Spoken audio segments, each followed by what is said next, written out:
അസ്സലാമു അലൈക്കും വറഹ്മത്തുള്ളാഹി വബറകാതുഹു. പ്രിയ റഫീഖുകളെ, ജമാഅത്തെ ഇസ്ലാമി കേരള നേതൃത്വവുമായി ഇടയാൻ കാരണമായി തീർന്ന ഒടുവിലത്തെ സംഭവം ഇങ്ങനെ ചുരുക്കി പറയാം.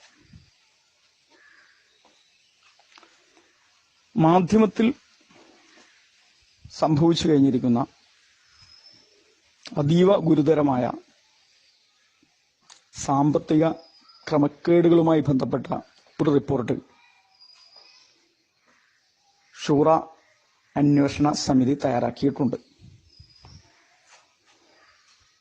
ആ റിപ്പോർട്ട് വന്നതിന് ശേഷവും മാധ്യമത്തിന് വേണ്ടി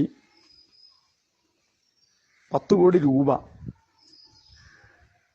ഡൊണേഷനായി അടിയന്തര സ്വഭാവത്തിൽ സമാഹരിക്കപ്പെടേണ്ടതുണ്ട് എന്ന ധാരണയോടുകൂടി തന്നെയാണ് ഷൂറ പിരിഞ്ഞത്. മാധ്യമം, ദിനപത്രം ഒരു ദീനീ സംരംഭം എന്ന നിലക്ക്, മാധ്യമരംഗത്തെ ഒരു ജിഹാദ് എന്ന നിലക്ക് ഒടുവിൽ മീഡിയ വന്നു.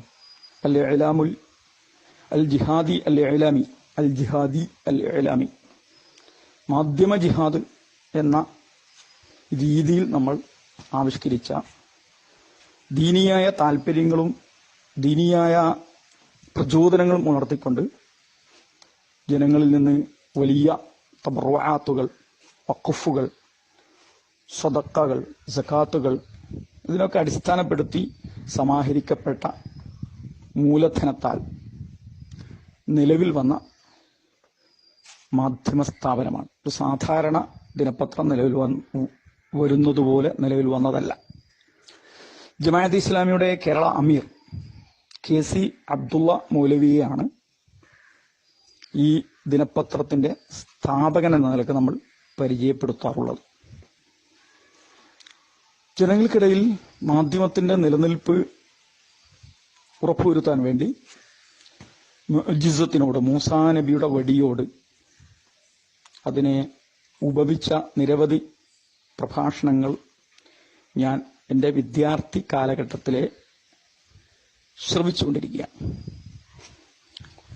ഒരുപക്ഷെ വീണ്ടും 10 കോടി നമ്മൾ സമാഹരിക്കുകയാണെങ്കിൽ മുഅ്ജിസത്തിന്റെയും മൂസാ നബിയുടെ വടിയുടെയും ദീനിയായ ത്യാഗത്തിന്റെയും വഖഫിന്റെയും സദഖ ജാരിയയുടെയും ഒക്കെ വാക്കുകൾ ഉപയോഗിച്ച് തന്നെയാണ് സമാഹരിക്കപ്പെടുക. അതാണല്ലോ നമ്മുടെ രീതിയും നമ്മുടെ ഒരു ശൈലിയും. പക്ഷെ നമ്മുടെ ആ രീതിയിലും നമ്മുടെ ആ ശൈലിയിലും നിലവിൽ വന്ന ഒരു സ്ഥാപനം ഞെട്ടലുളവാക്കുന്ന സാമ്പത്തിക ക്രമക്കേടുകളിലൂടെയാണ് യാത്ര ചെയ്തുകൊണ്ടിരിക്കുന്നത് എന്ന യാഥാർത്ഥ്യം പ്രവർത്തകരറിയാതെ ഇനിയും ഒരു തബറുആത്ത് ക്യാമ്പയിൻ, ഒരു ഫണ്ട് റൈസിംഗ് ക്യാമ്പയിൻ, ഒരു സദഖ ജാരിയ ക്യാമ്പയിൻ നടന്നുകൂടാ എന്ന് വ്യക്തിപരമായി വിശ്വസിക്കുന്ന കാരണത്താൽ ആ പ്രവർത്തന റിപ്പോർട്ട്, ആ ഒരു അന്വേഷണ റിപ്പോർട്ട് ഷൂറക്ക് പുറത്ത് പ്രവർത്തകരിൽ എത്തിച്ചേരുന്നതിന് എന്റെ പ്രവർത്തനം ഇടയായിട്ടുണ്ട്. ഞാൻ കൃത്യമായും 2 പേർക്കാണ് ഇതിനകം അത് നൽകിയിരിക്കുന്നത്. അതിലൊന്ന് VT ഫൈസലിനാണ്. VT ഫൈസൽ എൻ്റെ ക്ലാസ്മേറ്റാണ്, ജമാഅത്തെ ഇസ്ലാമിയുടെ ഉറുക്കിനാണ്. ഖത്തറിലെ CIC എന്ന് പറയുന്ന ജമാഅത്തെ ഇസ്ലാമിയുടെ ഔദ്യോഗിക സംവിധാനത്തിന്റെ വൈസ് പ്രസിഡന്റാണ്. മറ്റൊന്ന് ഞാനത് നൽകിയത് ഡോക്ടർ K മുഹമ്മദ് നജീബിനാണ്. ഞാൻ വ്യക്തിപരമായി നൽകിയത്. ഡോക്ടർ K മുഹമ്മദ് നജീബ് നമ്മുടെ SIOവിന്റെ മുൻ സംസ്ഥാന പ്രസിഡന്റാണ്. ഇപ്പോൾ സൗദി അറേബ്യയിലെ മലയാളി ഇസ്ലാമിസ്റ്റ് സംവിധാനത്തിന്റെ ഘടകത്തിന്റെ അൽ ഖസീം സോണൽ പ്രസിഡന്റാണ്. VT ഫൈസലിനും K മുഹമ്മദ് നജീബിനും ആ റിപ്പോർട്ട് ഞാൻ നൽകിയ വിവരം അന്വേഷണ വേളയിൽ ജമാഅത്തെ ഇസ്ലാമി സംസ്ഥാന അമീറിനെ ഞാൻ അറിയിക്കുകയും ചെയ്തിട്ടുണ്ട്. ഞാൻ നേരിട്ട് വ്യക്തിപരമായിട്ട് മറ്റൊരാൾക്കും ആ റിപ്പോർട്ട് കൈമാറിയിട്ടില്ല. ഈ രണ്ടുപേർക്ക് ഞാൻ കൈമാറുകയും ചെയ്തിട്ടുണ്ട്. ഈ രണ്ടുപേർക്ക് പോലും കൈമാറുന്നത് ഷൂറ നൽകിയ നിർദ്ദേശത്തിന് വിരുദ്ധമാണ് എന്നറിഞ്ഞുകൊണ്ട് തന്നെയാണ് കൈമാറിയത്. കൈമാറുവാൻ എന്നെ പ്രേരിപ്പിച്ച ഘടകമാണ് ഈ ഒരു സംസാരത്തിന്റെ തുടക്കത്തിൽ ഞാൻ വ്യക്തമായി പറഞ്ഞിട്ടുള്ളത്.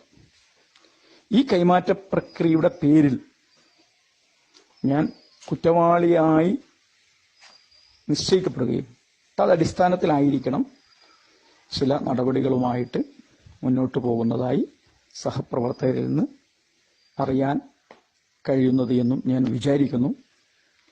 എന്നെ സംബന്ധിച്ചിടത്തോളം ഇതിൽ ഒട്ടുമേ കുറ്റബോധം എനിക്കില്ല. ഞാൻ VT ഫൈസലിന് ഷൂറ റിപ്പോർട്ട് കൈമാറിയത് ബോധപൂർവമാണ്. ഡോക്ടർ K മുഹമ്മദ് നജീബിനും റിപ്പോർട്ട് കൈമാറിയത് ബോധപൂർവമാണ്. പ്രവർത്തകർ വ്യാപകമായി ഇതറിയണമെന്ന് ഞാൻ ആഗ്രഹിക്കുന്നുണ്ട് എന്നതും ബോധപൂർവമാണ്. ഈ എല്ലാ നടപടികൾക്ക് ശേഷവും എൻ്റെ ഉറച്ച മാനസികാവസ്ഥ ഈ റിപ്പോർട്ട് ജമാഅത്തെ ഇസ്ലാമി പ്രവർത്തകർ വായിച്ചിരിക്കണമെന്ന് തന്നെയാണ്. അതുവഴി ജമാഅത്തെ ഇസ്ലാമിയിൽ കൂടുതൽ സാമ്പത്തിക ക്രമക്കേടുകളും അഴിമതികളും ഭാവിയിൽ സംഭവിക്കുന്നതിന് പ്രവർത്തകരുടെ ഭാഗത്തു നിന്നുള്ള വമ്പിച്ച തോതിലുള്ള ഒരു പ്രതിരോധം രൂപപ്പെടണമെന്നുമാണ്. അള്ളാഹു അനുഗ്രഹിക്കുമാറാകട്ടെ.